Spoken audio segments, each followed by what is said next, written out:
Good morning, everyone. Ryan Macy here, your Director of Instruction at Bradenton Country Club, and we're going to go over some simple thoughts and talks today about ball position. Through a lot of the teaching I do and a lot of the people I work with, ball position plays a major role in how we get the ball to lift with the loft of the club. So let's discuss it a little bit. Most people, when they set up with their higher irons, their 9 irons, their pitching wedges, their 8 irons, they're more in the middle of their stance, and that's pretty good.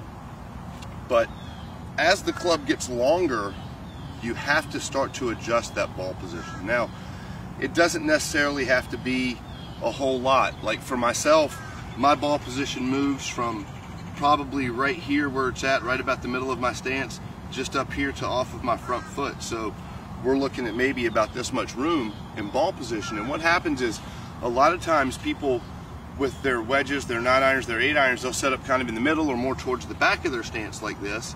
And what happens is they come into that golf ball and their hands are way in front of it like this, and we just turned this 9 iron I have into about a 5 iron, and it's not going to lift off the ground much at all because of our impact position so far in front like this. So as the club gets longer, and we'll say let's base the middle of your stance as far back as you'll put it. Now yes, if I want to get out from underneath the tree, I'm going to put it a little bit further back maybe in my stance to bring it out a little lower, but for the normal golf shot, we want to have a little bit of room for that club to kind of bottom out so our head can stay back behind the ball a little bit more. So with my 9 iron here, I have the ball placed in my ball position, you know, will vary from others, but our rule of thumb is from the middle to the front of our stance. So for mine, you know, with my 9 iron, I'm just a little bit ahead of the center of my stance right here, and that puts me into a good position that I know that I can get to an impact here with my head a little behind the ball, my hands in front of the club leading through to finish my swing. Now, like I said, as the club gets longer, that ball has to start moving forward.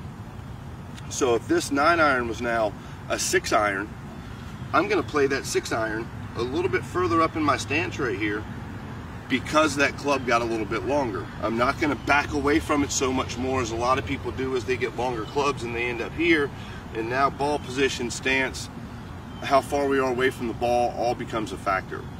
In this situation, ball position, again, that 6 iron now is moved up here, so my bottom out point can get here and I can swing through that ball a little bit better. Hands in front of the ball, head behind it.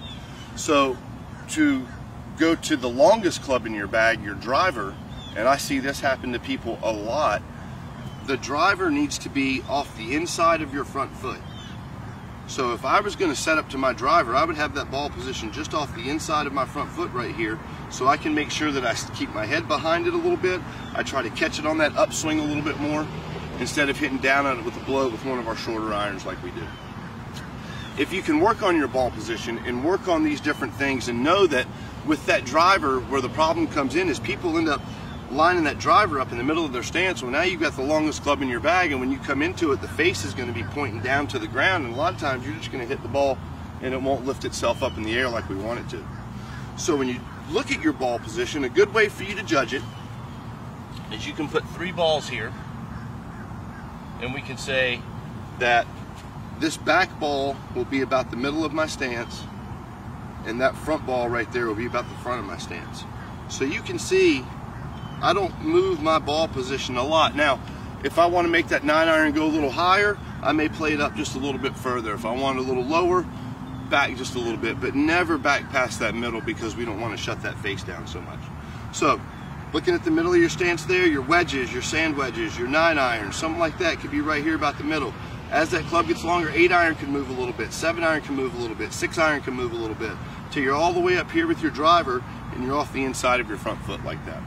If you use this kind of setup right here and base that middle of that last ball to the middle of your stance and play forward, you'll start seeing a lot more lift on the ball. You'll start getting the effective loft of the club to take place at impact and lift that ball up in the air. Try not to let that ball creep back too far forward like we talked about in the beginning, because that's where the no-nos come in. Let's go from the middle of the stance up to the front.